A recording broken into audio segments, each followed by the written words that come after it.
Yun mga ka-home service, ito na naman, may share na naman tayo ditong Honda Fit na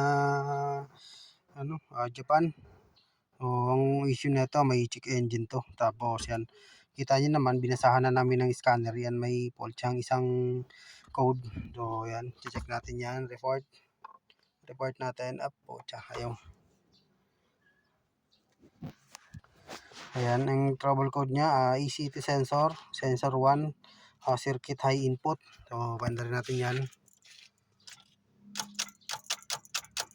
Puta pa nga pala ng starter natin. Ayan, yung check engine niya, hindi siya nawawala. So yung sensor, positive yung sensor nito, chinek na rin namin. Okay. Ito mga cam service, so magpapalit tayo ngayon ng ECT sensor.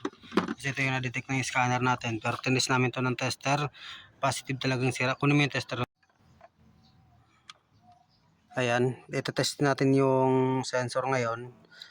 Ay luma to. So ayan, ipakita mo yung tester natin. Doon sa tester natin, walang reaction yung tester natin, wala siyang, di siya nagbabasa, di siya nagre-read. Open line lang yung tester natin. Kita ba dyan? Ayan, yung bago gamitin natin, yung test natin yung bago, ito kabila. Ayan.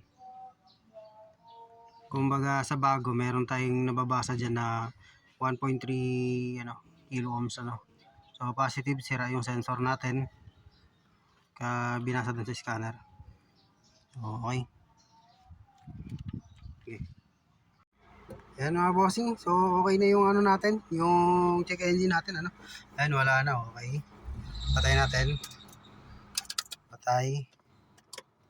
Tapos susi, ayan. Ayan, namamatay siya, Start. So okay mga sir, ABS na lang. Ayos.